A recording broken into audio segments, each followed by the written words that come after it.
Agent Albatross here again with the Cypher Unlimited crew. We have our usual suspects of AD or Alpha Dean. We have Spigs18 or Anthony. And just as a quick reminder, if you haven't already, be sure to follow us here on Twitch and give us a subscribe over on YouTube. It really helps the channel out greatly. But Dean, what are we doing here tonight? Man, you know, it seems we got a big thing going around these parts these days. It seems like this whole top 10 list has become the rage. You know, so today we're going to talk about the top 10 published settings and worlds in the Cypher system, chosen by our members on the Cypher Unlimited Discord and across our other social medias. I'm excited to see which settings made the cut. How about you guys? You know, I think it's going to be an interesting discussion tonight. Take it away, Ed. Yep, I'm super excited. I think this was a long time coming, top 10. This has been requested several times, and I finally got off my lazy candy ass and wrote everything out. So, yeah, I'm really happy to get this off. Before we even get in there, I want to say a special thank you to everyone that participated in our survey on Twitter, Facebook, and, of course, the Cypher Unlimited Discord group. We had 239 people give us their top 3 published settings using the Cypher system, guys. And I think that's the most we ever gotten in one of our requests for, you know, for people to vote on something. So I'm really happy about that. We had every MCG setting plus all the third-party published ones receive at least 1 vote. Hell, and we even had some settings that haven't even come out yet get multiple votes and some love. So that was, you know, that bodes super well for the system as a whole, because, you know, it's a diverse group of worlds that appeals to different players for different reasons. So that's always awesome. And we managed to narrow it down to a total of 10 commonly played settings. Some on this list is going to surprise you, or not necessarily what's on the list, but its order on the list, because it surprised us, I think. And I just want to say a special thank you to this website called tvtropes.org, because it's a great resource, guys. I just found it, to be honest. But it was a huge help when I was looking for quick descriptions of each of these settings. You know, instead of having to write on my own, I found this site. So the site is called tvtropes.org, and they essentially have a description of every published RPG. So if you hear RPG in passing, and you want to know what the world's about, just go to that site, and you know, they give you a nice description. Yeah, it's definitely a super cool site, and I knew of it from like having like media synopsises and whatnot. I did not know they branched into RPG, so that's really cool. I didn't even know what it was. It's a cool site. Yeah. Before this, oh, go ahead. I was looking for the number 10 on our list, a brief description, and I just typed in, you know, I don't want to give up number 10, but setting description, and this site came up, and then I was like, oh snap, they have like every RPG on there. But that's not what this video is about. But it's just really pretty cool though. Yeah, definitely. But before we hop into our top 10, like Anthony was already leading with his, you know, either way, we just want to mention our honorable mention who finished just shy of top 10. This book was 1 vote away from tying for 10th on the list.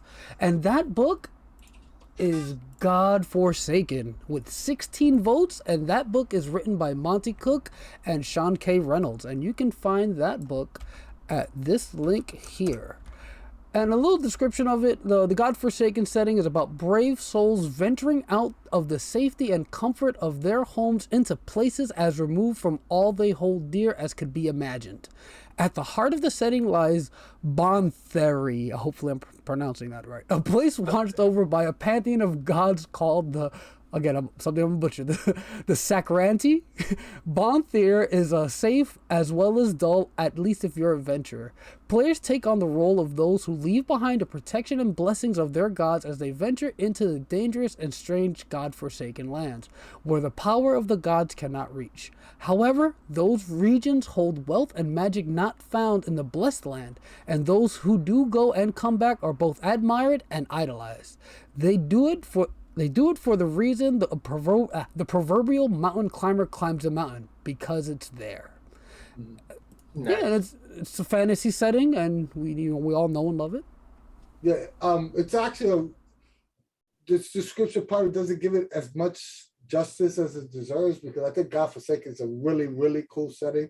And for it to be the honorable mention probably says a lot about this list, because I really, really like this setting a lot. I like the concept of, you know, because I think the heart of this setting is the Godforsaken lands. You know, it's like a civilized fantasy world, and then you go off into, you know, the wild where the adventurers go.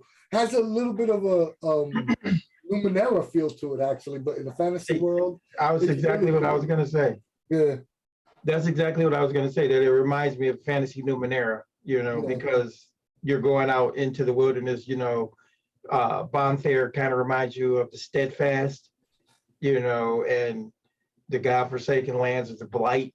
You know, you get out there and all this craziness ensues. So, yeah, I mean, I loved it too. I think I voted for this one. I don't remember off the top of my head what my top three were, but yeah, 16 votes, man. That says something. One shy. Yeah, I'm actually shocked that this didn't make the top 10, to be honest with you. Yeah, I will say though that something that hasn't been said. This is an excellent fantasy supplement just for some of the options in here, like the species and some of the new foci. But I think we all know why it wasn't higher on the list due to other fantasy reasons. But either way, it is still a super cool book. Very nice art in it, and all around great supplement. And the setting itself is awesome. I would highly recommend if somebody wants to pick up and play fantasy setting. They give you enough.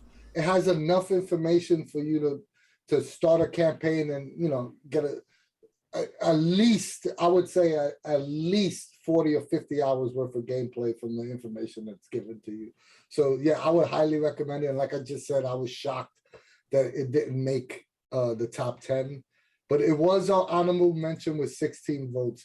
I guess I'll do number 10, and then Dean, you could do number 9. But number 10 was our first surprise. It was our first non-Monte Cook Games published book, but Vurt by Ravendesk Games with a total of 17 votes was our number 10 on this list, right? And Vurt is a tabletop role-play game. Is based on the visionary and hallucinatory science fiction author Jeff Noon, right? It was amid the glass-strewn streets of the lethal and archaic Manchester, England of the near future. Players ingest slender Vurt feathers to travel to parallel worlds as vivid, unique, and unpredictable as our wildest dreams.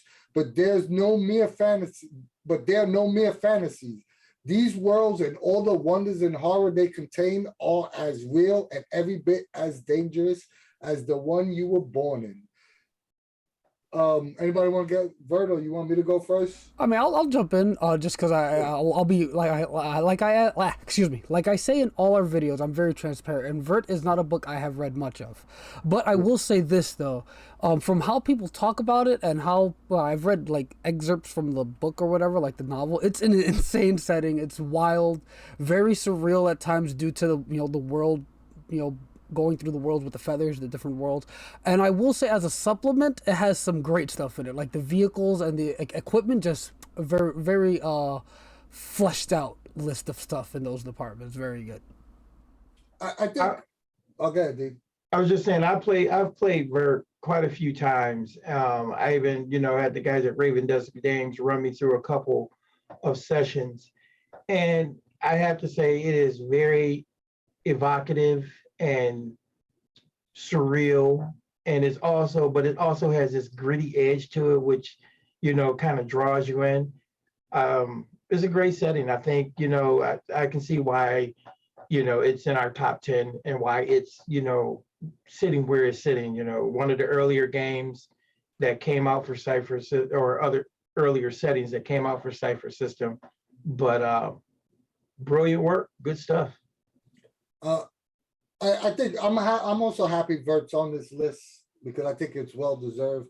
I think Jeff Noon's world is beyond the game is awesome world to has that cyberpunk-esque feel to it. It's a really cool concepts, And one of the things I think that why it deserves to be on this list is because it's the first setting that was preconceived outside of the role-playing game, outside of Monte Cook Games, and it shows the power of the Cypher system, because they were able to take a pre-existing world or setting, a universe, and adapt it to Cypher, seamlessly. So, that right there shows you, one, that Cypher system is very adaptable, and two, that it provided a need that Cypher system still doesn't currently have, but that cyberpunk futuristic style game.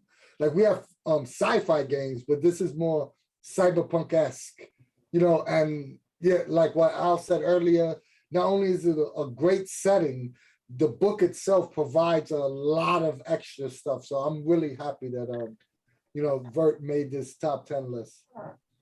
Yeah, Vert's awesome stuff. So moving on to number 9, once again, probably no surprise to anyone. Number 9, Stay Alive, written by our very own Sean K Reynolds, came in with 24 votes. And in the Masters of Night setting, players portray newly created vampires in a modern world without the guidance or presence of more experienced vampires. They have to find their place in the city and adjust to the risks and needs of being undead, including how to manage their hunger for human blood, the ethics of killing humans, and what to do with all the corpses. Their job isn't to make the world a better place. Their job is just to stay alive. And I'm gonna jump in real quick. Another thing that this, one of the things that this description misses is that in the Masters of Night setting, there's also a problem. There's something hunting the vampires themselves. So there's another caveat. There's just another little twist that goes a little bit further into the plot of, this particular setting. I think it's great. You guys know I love this book. I read this book twice in one night from cover to cover. The first night we got the PDFs, it was crazy. And, it's still one of the best RPG books I've ever got my hands on overall. It just did its job, and it did its job in 220 pages, which is crazy when you think about it. I don't know how to phrase it, but all right, the setting itself, like I know Al put in chat that he's surprised this is 9th, right? I'm not surprised at all. I think this is, first of all, this is the only setting in this list that I haven't played in the setting itself. And Stay Alive is in my top 3 favorite books of all time. But I was a little surprised that they chose to go the route of vampires as the setting, because I think vampires has kind of been done a lot. So I'm not surprised at where it is in the order. It's a cool setting. Don't get me wrong. I'm not saying it isn't like fun. Like, it wouldn't be fun to play, but I think that it's not as out there as some of the other settings in the book. Not the actual book, complete book itself. We're just talking about the setting, right? Yeah, and but I think Masters. What I dig about Masters of the Night, and I get what you're saying. Vampires have been done, but the way it's written and the fact that these are all mini settings when we're talking about the toolkit books, it's a good primer. It literally inspires you to do other stuff. It's just one of those. I think it's a great one. But I understand what you're saying too. That of course we had World of Darkness. They did vampires. Till we were blue in the face. But yeah, I'm not saying that it isn't cool or anything like that. But like, if you ask me off the top of my head, if Godforsaken would have been in the number 9 spot over this, would I have thought twice about it? Probably not. And which is funny because Stay Alive is my go-to book. It's the book that I reference the most. Everyone knows it's my 4-star book when we ranked all the books.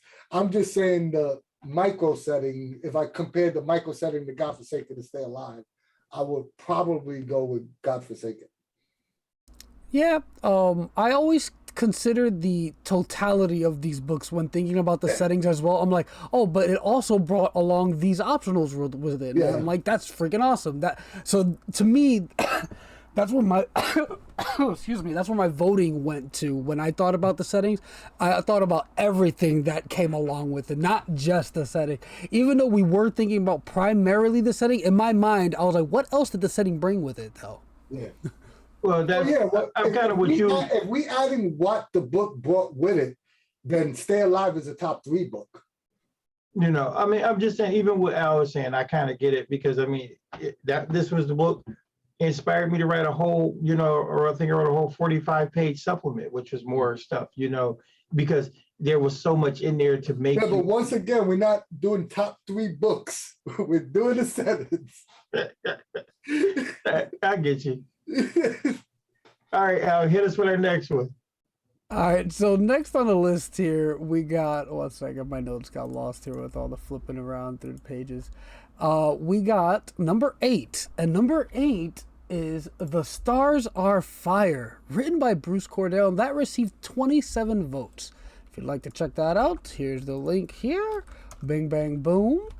And yeah, the little description: at the start of the 24th century, humanity reached out into the solar system, establishing supermassive O'Neill space stations, as well as colonies on the moon, Mars, hollowed out asteroids, the satellites of Jupiter and Saturn, and cities floating over the clouds of Venus. Investments into brand new domain of physics has produced a propulsion system allowing humans to extend our reach to a handful of nearby stars.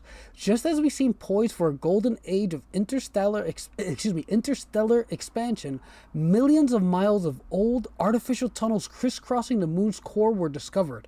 However, the discovery of the tunnels coincides with Earth going completely dark and quiet. No one knows why. Stars of Fire surprised me. It was too weird. It kind of surprised me that Stars of Fire wasn't higher on this list, or was it low on this list? Because this is the one setting book that kind of this is one book that people either hate or love, right? Or that's what I get on the server.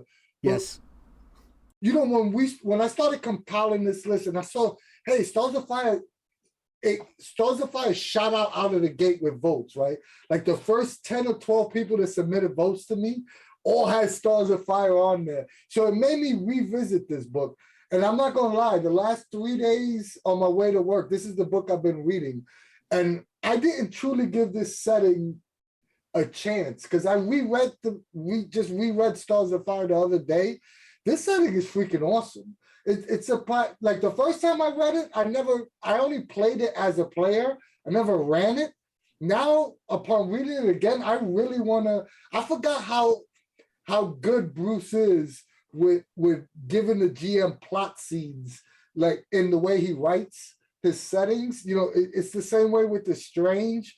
A lot of the stuff, when Bruce writes a setting book or he gives you information, he gives you so many little ideas to run off and, oh, I can make an adventure out of that. I can make an adventure out of that concept. And I forgot that Stars of Fire setting was this rich. You know, and again, like I said, I guess we just have to, you know, jump on the praise Bruce bandwagon.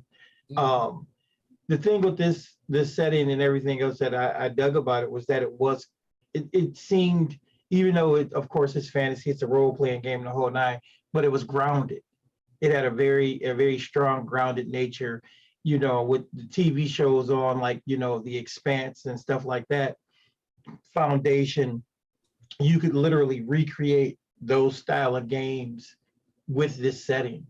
You know, and you know, you're going to probably hear me say evocative and immersive a lot throughout this top 10 list, but this was definitely immersive on a different level, because you know, you really would see the players as real people, you know, with interesting talents. It's a solid setting. I'm with Anthony on this one. Very, very well thought out, and you know, yeah, tons of seeds for you to build upon. Yeah, I had a way better time the second time I read. You know what? I think that this is a mistake I make a lot. When I first pick up a book, and we get every MCG book, so sometimes I get like a backlog of books that I have to read. And I think the first time I read through Stars of Fire, I immediately went to the mechanics. Right, I immediately went to, okay, what's new? I was looking for ship combat rules. I was looking for, looking for specific things. So when I read the setting, I kind of like skimmed it, right? I didn't really sit down and give it the justice that it deserved. And the second time around, when I was sitting there, I was like, yo, this setting is freaking awesome. I'm gonna just throw this out there before we move forward. With all the toolkit books, read those settings, read those mini settings. They're only, 40, 60 pages, however many pages they are. Trust me, you will not be disappointed because they all deliver.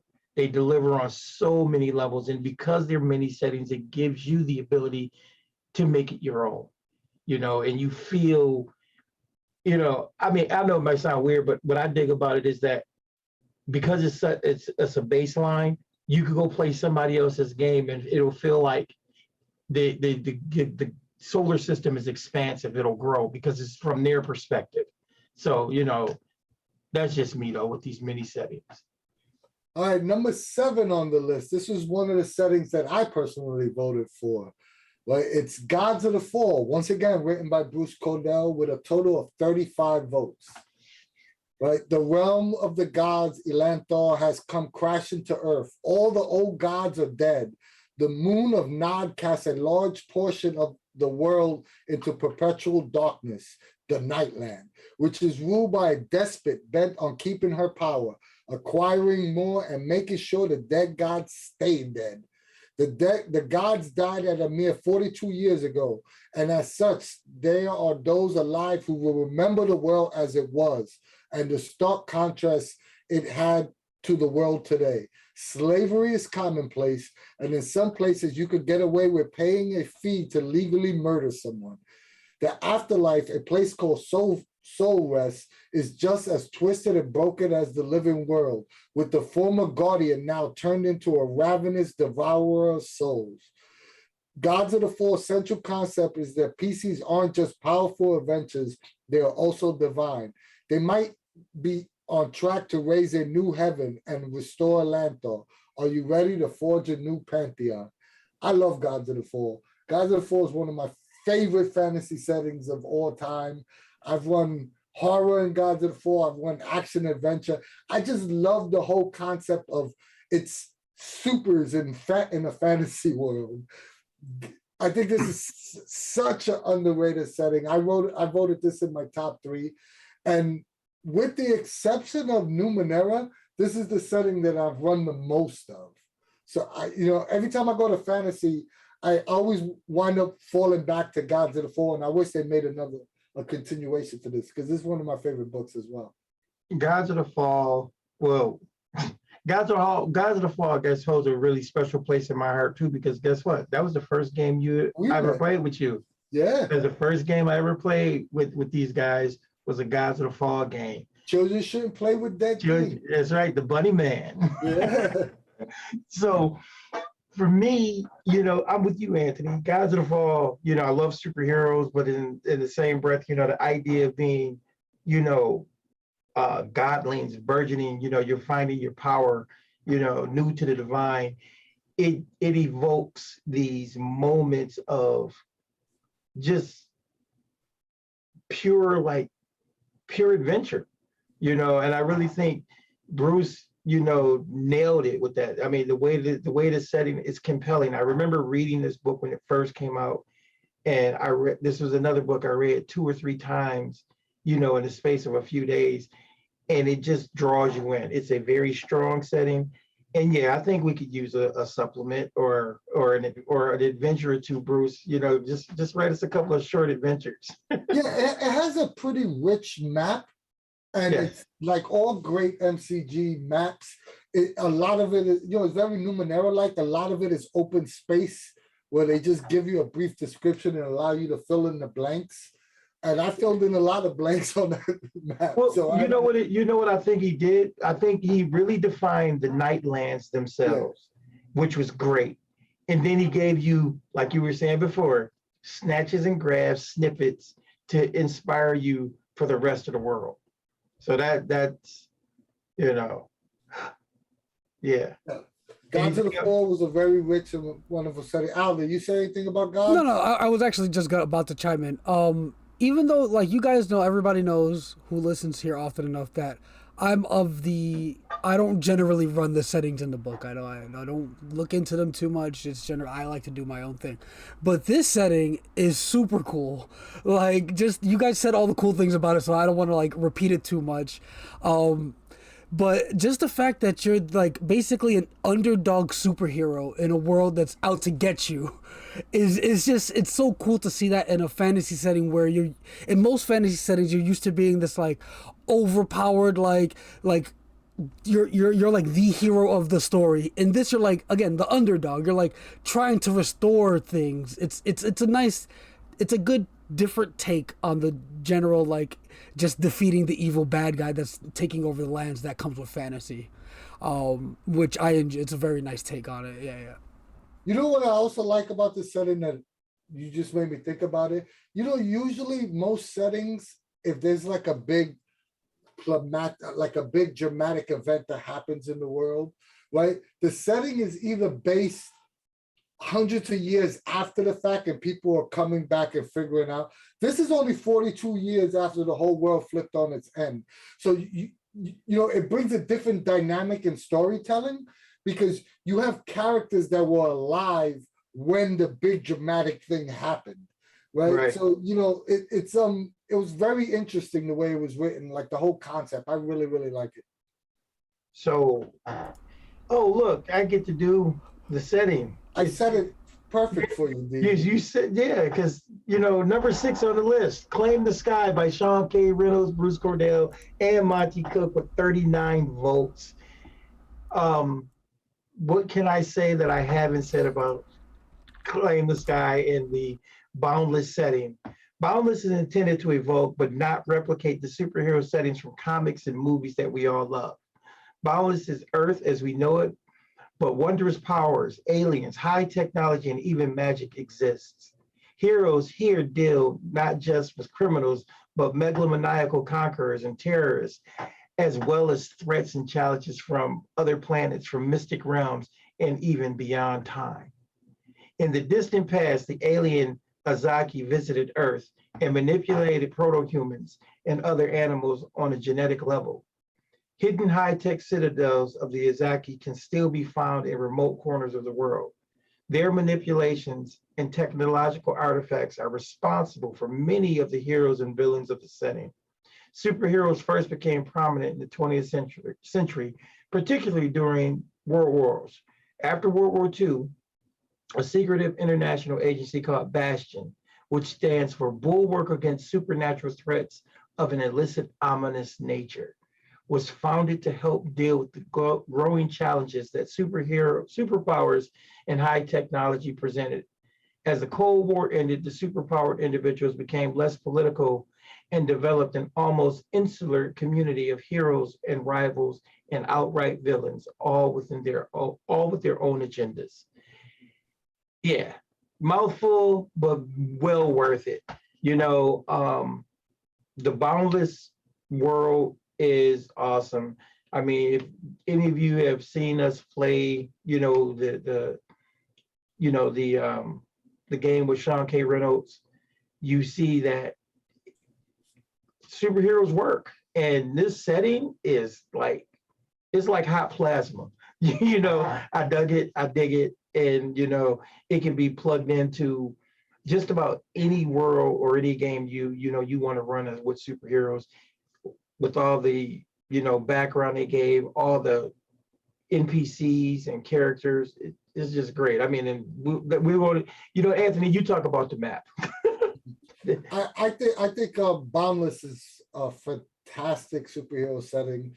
It provides you with like it touches all the major tropes that you would want in a traditional Supers universe, but it gives you so many tools to take the adventures on your own directions. I think it's not only is it phenomenally written, it's so interesting. Every time I look at the balance setting, it sparks new ideas.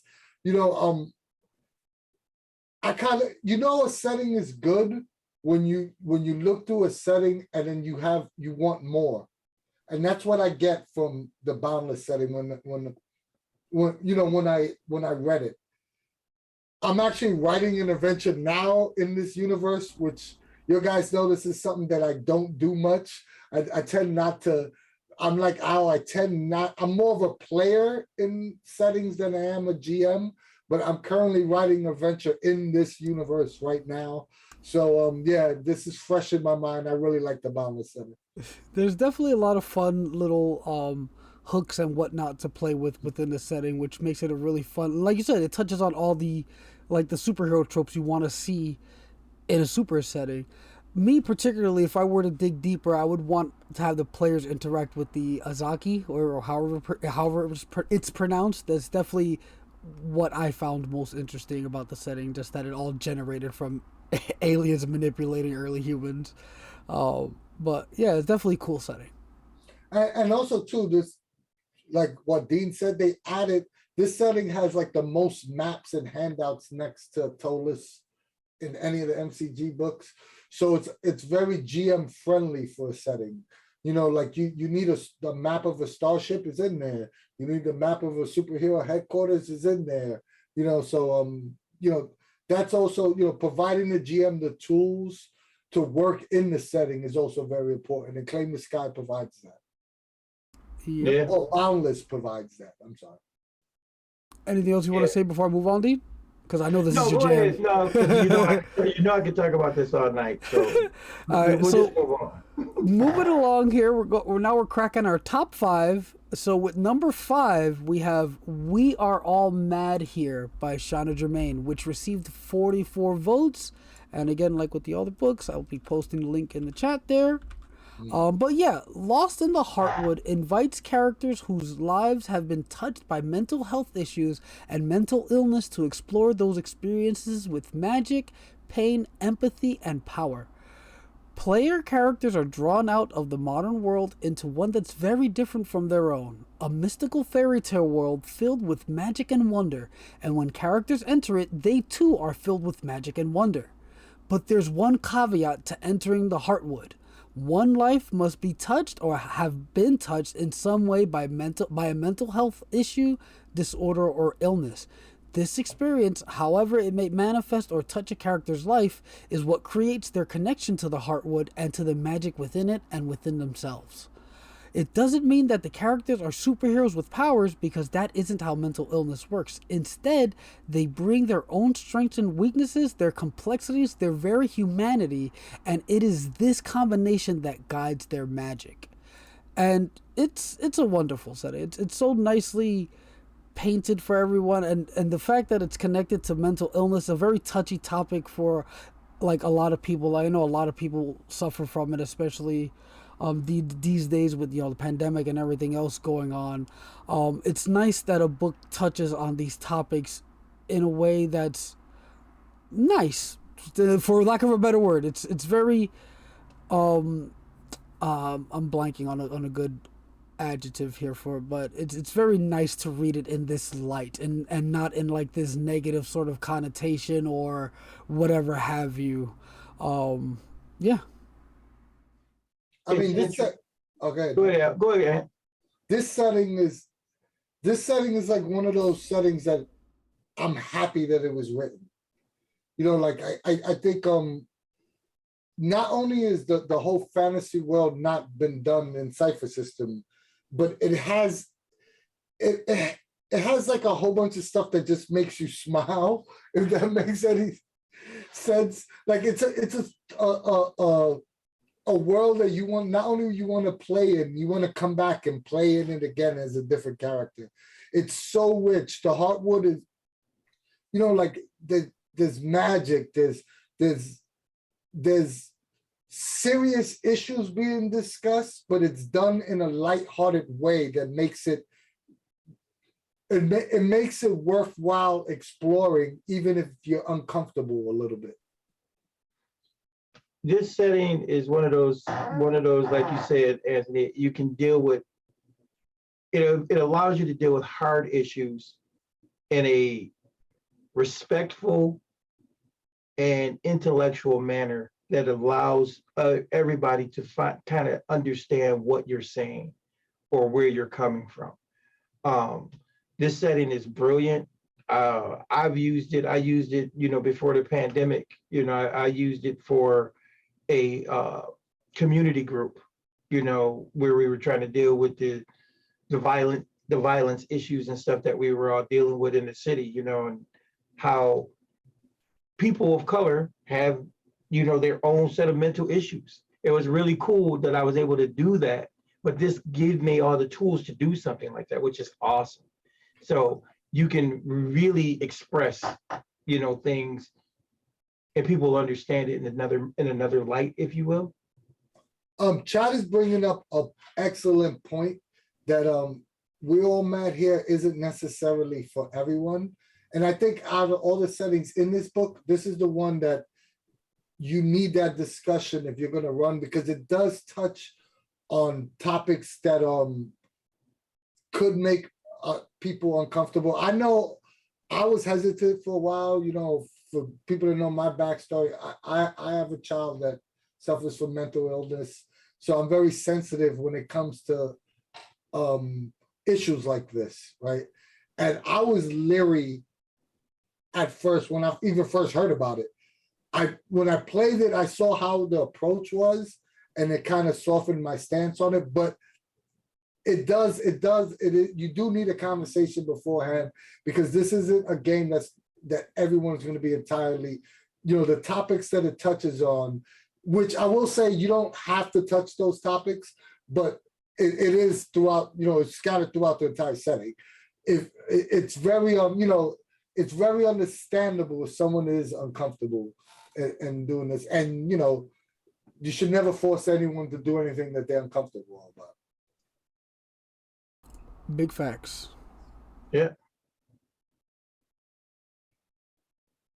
Want to move to the next one, Ant?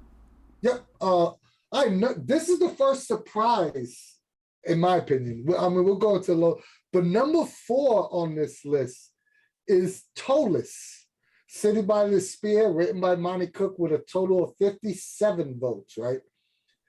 And I wasn't surprised that Ptolus made the list. I'm surprised that it's so low on this list, but I thought it would be higher. I mean, I thought it would be closer to number 1, but welcome to Ptolus, the city of mystery, secrets, and dark histories. Ptolus lies forever in the shadow of a towering stone spire reaching impossibly high into the sky, an enigma and a reminder of evil long-lost past.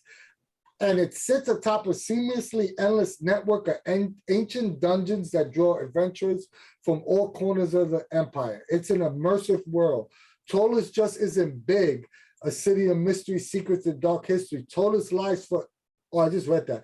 Ptolus isn't just big, it's alive. It's a place you can inhabit, a place where atmosphere you feel. It's fantastic, with page after page of amazing insights and ideas. It's dynamic. Throughout Ptolus, wheels are in motion and new discoveries are being unearthed, but the story's yet to be told. Ptolus is set up to make your own stories. All right, Ptolus is phenomenal. This is a setting. Like, this is a complete 500-something page setting. All I need is this one book. I run a fantasy. I have a mega city. I have hundreds and hundreds and hundreds of hours of adventure. I don't have to make anything up if I don't want to, because everything is in there for me. I'm shocked that this wasn't higher. And we'll talk about our personal top 3s, but I'm just shocked that it wasn't in my top 3, but I thought it would be in more people's top 3s. I definitely thought it was going to be higher as well, especially seeing all the hype when it was first announced, and then all the people who came over from like D&D just to like try it or buy it or whatever have you. but it's definitely in a good spot though. Like number 4, top 5, that's a good spot. And again, like Anthony said, this is a whole ass setting. Like don't have to make up a damn thing if you don't want to. Like this is one of the most expansive settings that Monte Cook has put out. Like Monte Cook Games as a whole has put out, and it has everything. Literally. If you want to know what they eating in a specific district, it's in there. I like what Jason C wrote in a chat. He said, I've been running it for 3 months and still reading it. The thing with the Ptolus that works, you know, and I think I understand why it's in the position it's in. I think if this had been a more 5e centric, it would probably have been higher. But you're talking about the Cypher crowd and the 5e crowd came together to make this such a huge thing. But what you said, Anthony, yeah, it is. It's completely, I mean, the book is written like a travel guide. So, you know, take that into account. And then you turn around and you look at it like Anthony said, you don't have to do a damn thing. You don't have to create anything. But in the same breath, it inspires you. It really does inspire the creativity, you know. For the exception of 1 and 2 on this list that we get into, this is the most complete setting. I mean, oh, absolutely. You might even argue, for the exception of 1, this is the most complete setting. Every setting in this book. I would tend to agree with you that this is, yes, you know, and it's more of a traditional setting when you think about it. You know how setting books are written these days versus, you know, how Monte Cook has, you know, taken to doing a lot of their books, but. Ptolus is a lot of fun. I was excited for it. I had the 3.5 edition, you know. Now I've got the 5e and the Cypher versions, you know. Great stuff. Can't say enough good things about it. And Al, I know I'm supposed to do the next one, but this is all you. Go for it, buddy. Exactly. I was about to hop in with it once you were finished up, but I was asking. But either way, we're moving along here to now the top 3. A little drum roll. Top 3. And this one was hella surprising to me. This was probably the most surprising to me. Was number 3 is Predation, written by Shanna Germain with 65 votes. You can check it out here. And it's again, you guys know I would think it's this high, but let me read the description here. You'll want the help and companionship as you wait. That seems out of line. Let me just.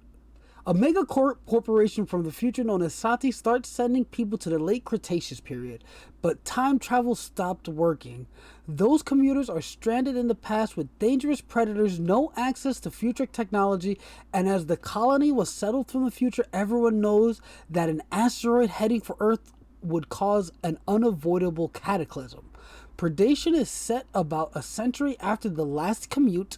There are some very old commuters still alive, but the player characters are likely 3rd generation. The dinosaurs aren't just there for scenery or as monsters to be killed. The commuters learned how to domesticate dinosaurs, so each PC has a pet, usually a dinosaur. The player, however, does not control the companion. It is controlled by another player, and the rules treat the companion as a player character with its own personality.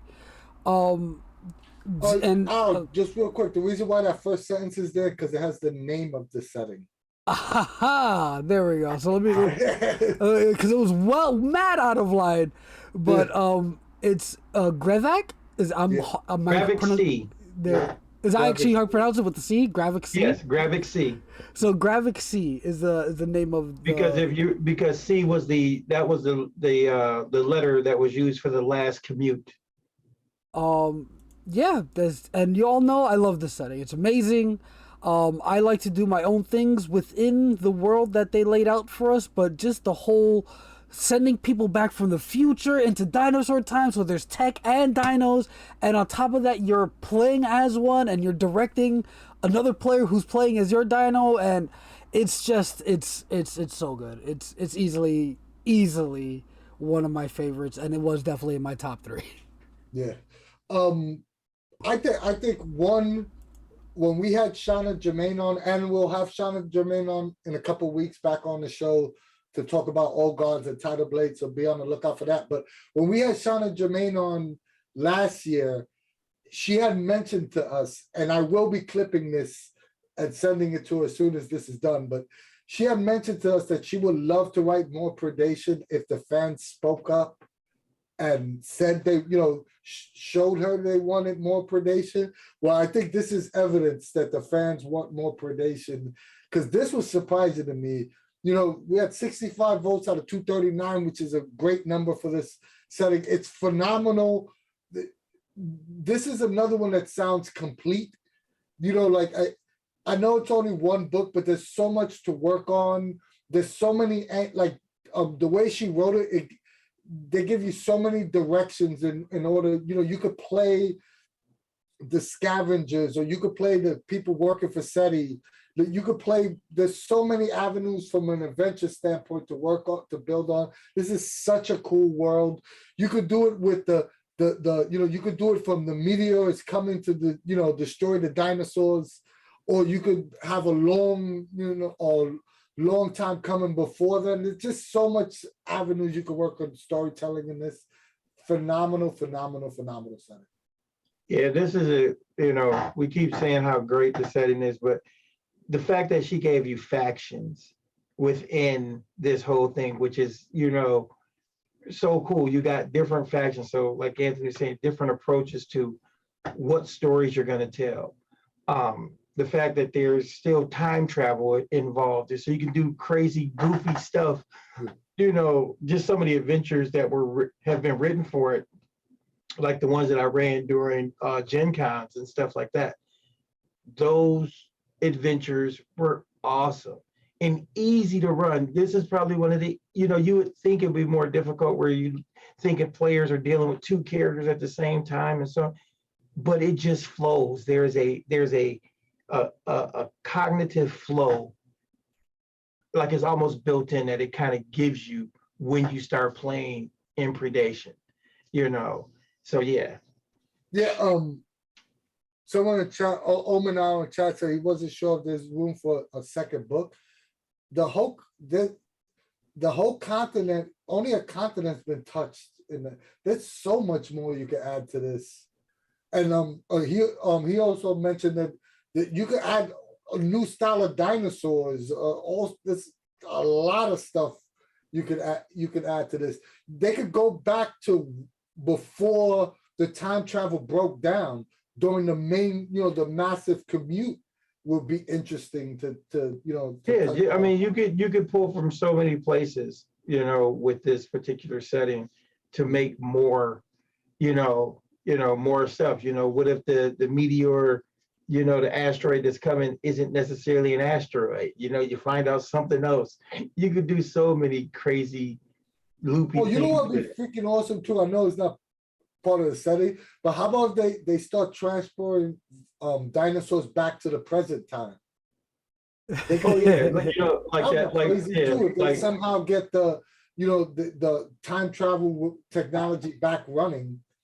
Well, what I was thinking is they could just do it like the TV show Primeval, where there's these rifts that just open up, like they already have the anomalous rifts. Well, guess what? Dinosaurs start jumping through.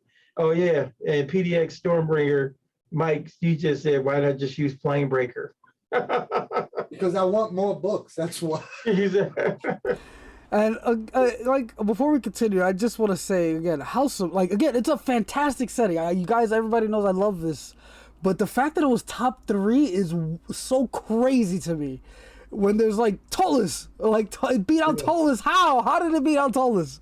Yeah, I was shocked. Because it's a cool ass setting. That's why. Yeah, but Dean, come on, be honest. If I would have asked you before I calculated these votes that Predation would have been ahead of Ptolus, you would have agreed with that? No way. No way. You know what? I'll be honest with you. I had the only one I would have given you a prediction on is 1 and 2. That's the only two. I would have said nothing about anything else, because everything else to me is just, it's so crazy with our community, man. People like stuff that, and we get surprised every time we do a top 10. So I kind of just took a step back and was like, I'm gonna just see where the cards fall. Yeah, I mean, I always base my opinion on how much chatter for something is happening on the server or online or anything like that. Not necessarily what I think people. It's just like, okay, what people are talking about, and people talk about Ptolus all the freaking time. I would have been surprised if Ptolus would have been 2 on this list. Well, Like I mean, I everybody knows wouldn't, what like I said, number I one wouldn't have been was. surprised if it was, I mean, I probably would have been surprised if it had been, but my point is predation, predation has been talked about from day one and still talked about. Oh yeah, it was in my top 3, and Yeah. Ptolus wasn't. But Thanks. you But know, so Do me a favor, Anthony. Take number 2. I just did one. Ours. It's okay. No, no. You take number. You take Before number 2, man. before we Y'all continue guys to can read number the last 2, 2 because I'm gonna handle all the questions at the end. either way, I mean, I can read. I'll read number 2. Even though I just read Predation. But before we move on to number 2, Omen Al made a fantastic point about why Predation might be so high on the list. There's no other mainstream equivalent to it. You can't go That's to true. another time travel dinosaur book. There's no alternative. Right. That is a super duper valid point. Yes. Yeah, originality counts for some. Yeah, that's a great point. Yes. Awesome point. Yeah. But yeah, let's move on to number 2.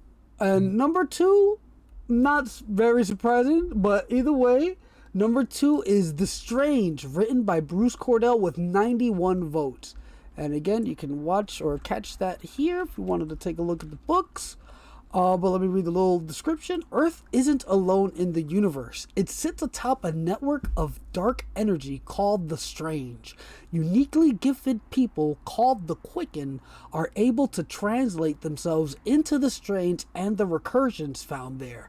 Pocket universes sometimes modeled on fictional worlds, other times alien beyond imagining. Aside from Earth itself, the Strange details 2 major recursions. Arden, a fantasy setting with dragons and magic, and Rook, a world of cybernetic and biological enhancements that began life as a refugee craft flying through the Strange itself. And there's just so much to say about the Strange. It's not just a setting, it's all the settings. It's literally all the settings. Yeah, the Strange is freaking awesome, and I know people shock. I'm not shocked by this in the least bit. I think the Strange is one of the most loved MCG settings that there is. Next to number 1, this is the second dog. You know, I wasn't shocked. I was positive 1 and 2 was going to be this. I was shocked by the gap in between votes, but I was positive that 1 and 2 were going to be this. And if you just look, you know, you got 91 votes for the number 2 spot. This shows that the Strange has his love. Well, the thing with the Strange, you know, I mean, that's what I'm saying. I see someone saying that, you know, it's shocking that they would have predicted the Strange to be 4 or 5. No way. The Strange was the second thing that came from Monte Cook Games. They marketed that thing beautifully. The Kickstarter was awesome. And I remember, you know, for me, you know, when I saw it, the first thing I thought about was that I was going to be able to recreate one of my favorite games, anyway, was Torg, you know, and this was like the gateway. It was a gateway drug, you know, and it allows you to do all those things. You know, I think, you know, well, we've discussed the Strange on how many occasions, and I mean, I know. I'm shocked you're giving it praises, Dean, because you're the one that's quoted saying that they don't need any Strange. No, I don't come across as the Strange hater. No, see, that's where people make the mistake. I'm not a Strange hater. I don't think they don't have to write anything else because everything they write is part of the Strange. That's how I see it. Here's what I will say this. It's no surprise that 1 and 2 on this list are the most supported settings. Right. Because I think it's proven that if you put out more material, it attracts a bigger fan base, and it makes the fan base stay around and play around in the world more. You know, the Strange and the Strange and Predation could have been 1 and 1. I mean, you know, could have been like neck and neck in this race, right? But when somebody was thinking about voting, they're like, yo, I love Predation, but I have 7 books that are, associated with the Strange. So I had more material to do further adventures in this universe or in this place. And I think it's no coincidence that 1 and 2 are the most supported settings book-wise. Yeah, absolutely. It's great. Marlowe House made the statement, modern Planescape was my thought when it came out, talking about the Strange. That's what I mean. It was rich, versatile, and then, the supported books that come along with it also pushes it up on the list, because there's so much stuff to work with. And Runs with Lightning brought up a good point too. He said the Strange is the reason why I buy all the Cypher rules settings. Already have plans for title and can't wait for Old Gods of Appalachia to come into our game. Yeah, the Strange. It not only did it get high on the list, it forces you to buy the other set of books. And see what I'm saying? That's why they don't need to do any more Strange sport, because they continue to do it. See, remind never to hire you in my financial department, making a profit. What are you talking about? What profits are we throwing away? So what? They could just put the Strange on every book. It's just what it is. But at any rate, number 1, guys. Numenera. I wonder what this is down this way. Numenera, number 1. Do you guys really think that was going to happen? Numenera, of all things, 123 votes. Are you guys by Monte Cook, written by none other? But do you guys really think that's? Do you think that's fair? Do you think that's real? Why don't you read the excerpt? You stole the votes, Anthony. You stole it. You stole the election. Numenera is a science fantasy tabletop role-playing game set on Earth 1 billion years in the future, after the fall of many, many future civilizations. In this game setting, 8 great civilizations have risen and fallen, with the setting being what is called the 9th world. Although the current civilization is at a medieval level, the 8 previous civilizations have left behind innumerable technological artifacts, machines, and so forth, collectively called Numenera. To most people, the Numenera are curious remnants of the past that are rarely understood, sometimes useful and often dangerous, and usually thought of as magic. In the 9th world, the future is built with the bones of the past, a past that is mostly unknown, yet always present. So all I can say about Numenera was, like I tell everybody, I found this game, I did the Kickstarter. I knew it was special. I had a terrible time running it the first 2 times. It was horrible. I didn't know what I was doing because I had the wrong mindset. And then it blossomed.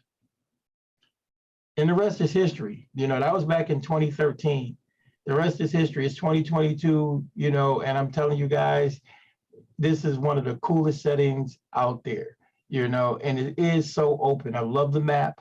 I love the fact that there's so much uncharted, unmarked things on those maps that you can literally travel from the Steadfast and just travel a few hundred miles, but you could have great adventures in that few hundred miles because there's nothing there. It's what you put there. So, yeah. It's such a good setting book. Sorry. Cause I'm probably not gonna say too much. Cause I actually have not. I said in the chat, it took me a long time to actually look at Numenera.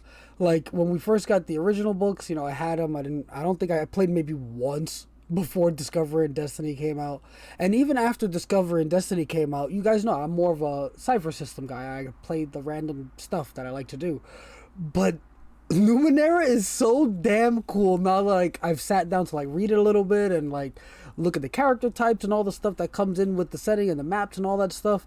It is so rich, but like it's hard to describe something that's so well defined but not well defined at all. Like it's like, how do you describe that? Like, and it gives you enough to play with that you feel like you're playing with its rich full setting, but it gives you that room to insert like anything you want in. Like it's just golden.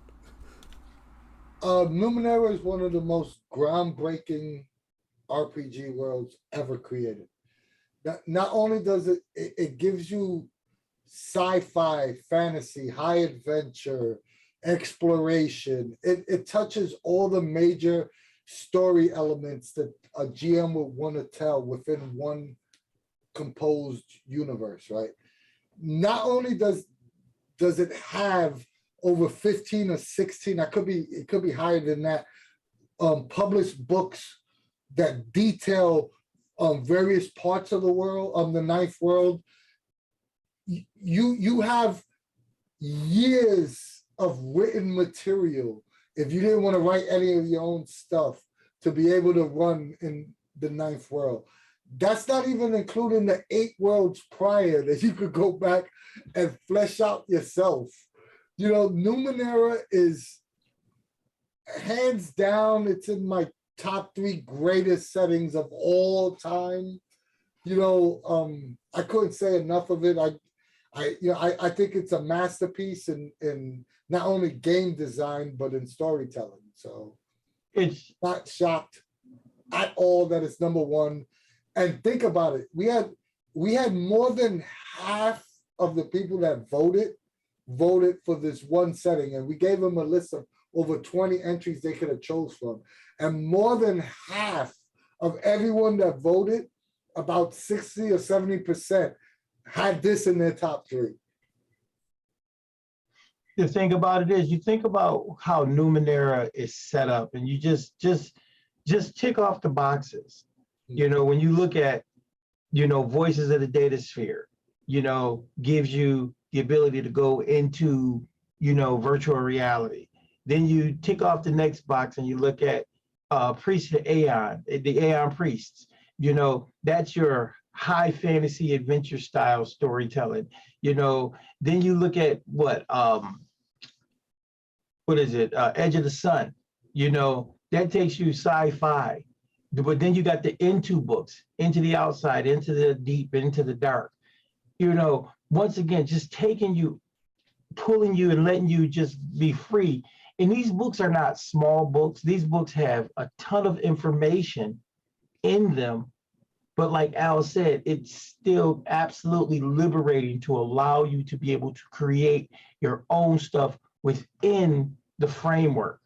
So that's that thing I was talking about, the nirvana of being with a good storyteller, with the narrative nature of these games. Can you imagine how cool that is to walk in and sit down at a table?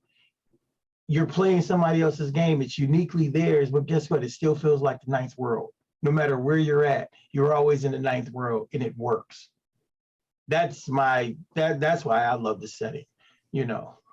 Before we go into these little questions I put to ask ourselves, what was your guys' top 3? My personally one, I had Numenera 1, Gods of the Fall 2, Predation 3. That was the 3 that I voted for. For me, it was Predation, Stay Alive, and Tidal Blades. I actually voted Tidal Blades, a book that has not come out yet. It was my number 3 because I'm just so excited about everything I've heard about it. Did you play in the Stay Alive world? I don't think I've actually played in the Stay Alive setting itself, but I do enjoy the whole vampire like heritage type thing that they have going on within the setting, which is why I chose it. And also, like I said before, I like the tools that came with the setting as well. But how they handle the vampires in the setting, I enjoyed.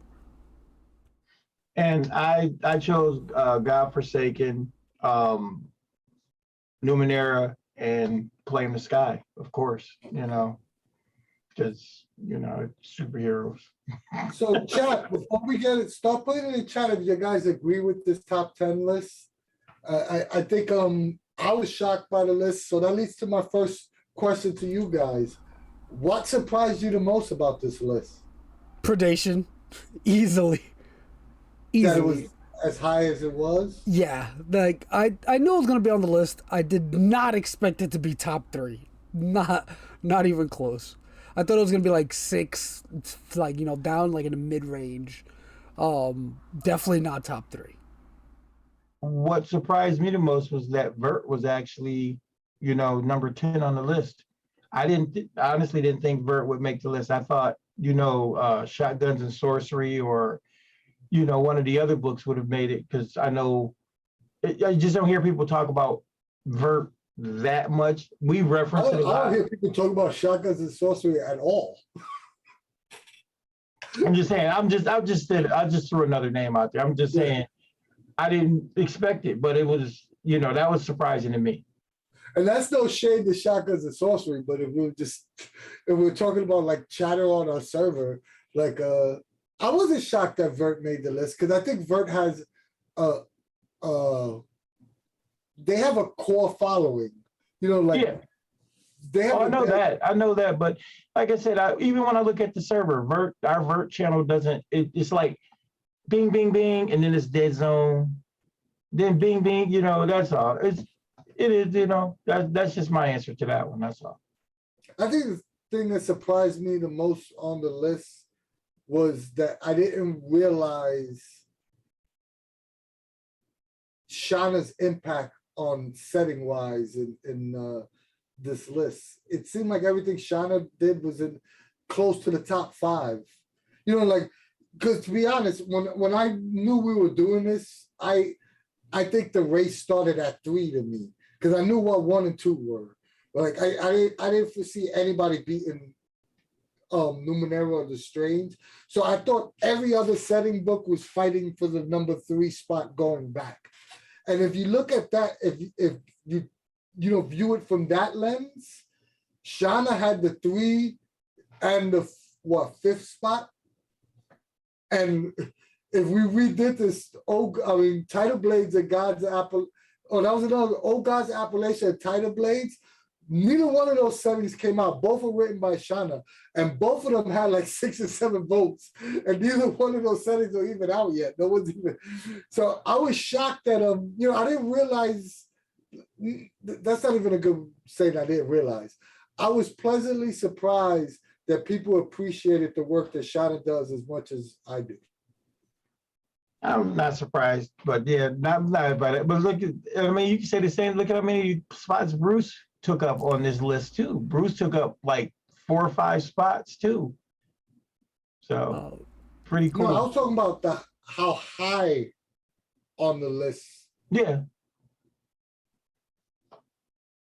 But either way, what were the other little things What's you the had next here? question you have for us, Ant? All right. So how many of these settings in the top 10 have you played? All of them. How many books, the actual setting themselves? All of them. I'm gonna count right now. I'm actually gonna count. I can't say I played all of them. I've either run or played them. One of the two. Yeah, that still counts as played if you run. Okay, so all of them. When have you? I've never played. I know there's 6. one. I definitely haven't played was the Vampire. I Stay Alive. I've played everyone but Stay Alive. Well, like I said, I've played Vurt. I've run Stay Alive a few times. On the server? Yeah, I played right when it first came out. The setting, not the game. Yes, the setting. Yes, I ran the setting. I ran the mini adventure. That's in the back of the book. Stars of Fire, yeah. Gods of the Fall, yeah. Claim the Sky, of course. We Are All Dead Here, yeah. Ptolus, yes. Predation, yes. Yeah, everything. I've run everything but Stay Alive. So the ones I have not played in or run are Ptolus. Where's the other one? Stars of Fire, Stay Alive, and Vurt. Oh, and Godforsaken. No, I have not played in a Vurt game. Not even at Gen Con? Nope. I play, for some reason, every time I go to Gen Con, I want to play like 2 or 3 Vurt games. And I definitely have not. Wait, I've ran Godforsaken? Oh. So when I run, I don't think I ran the setting though. Because when I run, when I say I'm running Godforsaken, is more I'm using the rules from Godforsaken. Yeah, Yeah. I've played in every one of these worlds, but the Stay Alive one. Yeah, now I remember that game. I made up the world for that game. I don't remember what the And world was like, but I made it up. the last question I have is: are there any settings that didn't make the list that you wish did? Not really. Everything I really like is on the list. Well, aside from the books coming up, Tidal Blades and Old If Gods, well, yeah, if everything there I was like is on the list. if it had at all been possible, but I think I might be the only one here who's seen it. The Origin, I think that setting by Bruce is freaking brilliant. Marlo House brought up a point that I'm gonna say, and it's funny because I've been known as the Unmasked hater on the server, but the setting in Unmasked is hella cool and might have deserved a spot on this list. I think the reason why nobody voted for Unmasked is because they didn't like the overall what was outside of the setting. Unmasked is a cool setting, but yeah, just looking at it from the setting point of view. But in the same breath, what it was originally advertised as, the book does not necessarily deliver. Yeah, that's what I just said. Like you got to view it from the lens of. No, I'm saying even the setting. I'm saying even the setting, with the way the setting was originally talked about and some of the preview stuff that came out for it before we got the book is different than what the setting is. So it's good, but I think it would have been better had they followed the stronger horror slant thing that they had came up with initially. But hey, it's just me. Yeah, I would think I would have liked to see the setting of Unmasked on this list. I don't know what I would have pulled out to replace it, but I think the setting in Unmasked deserves to be in this top 10. It was really cool. It definitely is a neat setting. I didn't like the extra stuff you got from the book, but every time I played Unmasked, I had a good time. Oh yeah, I've run some good Unmasked games. Yeah, so that's what I mean. I played in your 5-session arc. That was hella fun. Yeah, we played in that world. You know what I mean? The premise of that setting was phenomenal. It was really cool. Yeah. It was but like you both have said, it was kind of left a sour taste in people's mouths that it didn't deliver on the options front. Yeah. But the setting itself is really cool. Yeah. And it's different. It's different from a lot of the other stuff. Well, if you think about it, think about the 3 books that came out in Worlds of the Cypher System. They were all different. they were just like didactically out there because you had Unmasked, you had Predation, you had Gods of the Fall. They were all so different from what the typical idea of those genres were. And that, again, I think that was just another testament to Cypher System because it showed Cypher System's versatility in handling. And the last question I got for you guys before we'll start closing out, and this is a good question for chat. After hearing this list, right, is there any setting you think you want to revisit?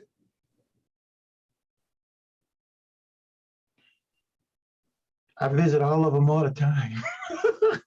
It's like I get a wild bird, and you guys are, like after this show, now I'm in the mood to, I think I want to run some Predation, because I haven't run Predation in so long. I'd like to do some Predation, it might be some fun.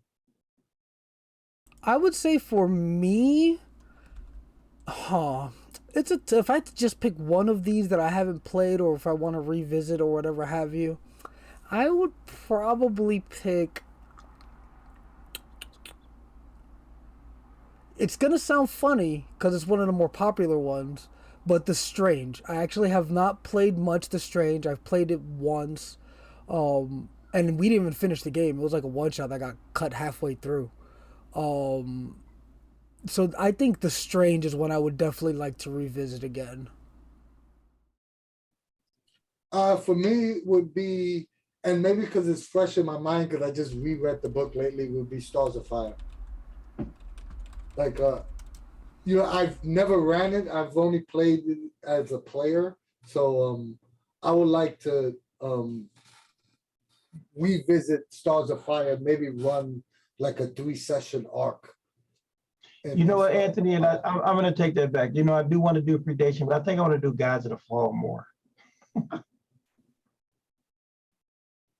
Gods of the Fall is a super cool setting. You know what? It doesn't. That was my number 2 setting in my vote. The crazy thing about Gods of the Fall, though, what's crazy for me about Gods of the Fall, I've only run Gods of the Fall like a handful of times. I'm more of a player in that world. Yeah, I've run it like 30 or 40 times. That's what I'm saying. That's what I'm saying. I haven't had the opportunity to really, like I said, about a handful. I think maybe 5 times I've run Gods of the Fall, but I've played it, and I just got this urge that I would like to do it, because I don't know if you guys out there are familiar with the Gods of the Fall, but the introductory adventure in Gods of the Fall is so sweet. I dig it. That is such a cool adventure, and you can riff off of it. And it's also worth mentioning too that Gonza from Gonza Gaming has done Anthony a lot of cool adventures in drive-through RPG, messing around with the Gonza. Oh, you lost me? No, you're good. It kind of all came back all at once. You're good. Yeah, but Gonza from Gonza Gaming has a lot of really cool adventures in the Gods of the Fall universe. So if you're ever on drive-through RPG, just hit Gonza Gaming, Chris, Robin Megline, and you can find his stuff there. Absolutely. Yeah. But yeah, that was it for me. I want to revisit Stars of Fire. D wants to revisit Gods of the Fall. Al wants to revisit The Strange. How about chat? We got a couple people saying they want to try Gods of the Fall. Mola House Andrew says he wants to try Numenera. Or go back to it. Or go back to Numenera. Omenal says they want to mess around with Predation. Predation is so fun. Shortbringer wants Gods of the Fall. Maybe if I do a one-shot, Mike, you can jump into that game if you want to play. Yeah, if I think I do Stars of Fire, I have to do a 3-story arc. Yeah, you know what? That's the thing about Stars of Fire. I mean, I've run the adventures that were written for Gen Con, and those adventures are tight, but the way they're written, everyone I've run makes you want to run more. You need like another part to it, Yeah. I think you're gonna have a lot of fun, and if you do it on the day I can play it, I'm in. The next game I'm personally posting though is set in the Boundless universe. I have a really cool idea, and that should be going up on if you want to mess around and roll funny shaped dice with me. It'll be on the Cypher Unlimited Discord. I love playing with new people. So if you haven't played, just be on the lookout for me to post something. I have a really cool idea for a one-shot in the Boundless universe. Well, you already know if it's on a Thursday, Friday, or Saturday, I'm in. Alrighty, and if you like us, unless you like what we do, did I get cut off again? No, you're good. You're good. You're good. If you like us and you like what we do, join the largest fan-run Discord server for all things Monte Cook games. We have discussions being talked about, everything MCG, and games being run daily. Yes, I said daily, but if you're not a fan of Discord, join our Facebook group. It's not as big as the Discord, but there's plenty of great conversations being had there as well. Or subscribe to us on YouTube. Give us a like, share, and subscribe there. We're trying to get to 1,000 subs on YouTube, and really appreciate it if you did. Give us a follow here on Twitch if you can. Our videos are always free, but we really appreciate the support. Give us a little donation on Ko-fi. Like I just said earlier, our videos are always free, but it helps us out with little things like Zoom course. Or visit our online store and pick up some cool Cypher Unlimited merch like I and Dean got on. I always get accustomed to say me and Dean got on because Al doesn't have any CU love for us. It's okay. I like my Christmas sweaters, man. And last but not least, we love you guys. But I totally butchered that. Hey, Sean showed up. Hey, Sean K Reynolds in the house. Hey, Sean. Oh man. Either way, thank you everybody for stopping by. Hello, Sean. Thank you for stopping by. And Dean, any last words before I close this out? No. Hi, everybody. I'm going to take a nap. So yeah, it was an awesome list. Thank you everybody again who voted. Thank you everybody who stopped by to watch. The community wouldn't have any top 10 lists to talk about without all y'all talking about the things on the list. So keep up the awesome work, everybody. You guys are fantastic and awesome. And yeah, from us at the CU, we will see you later. Bye, guys.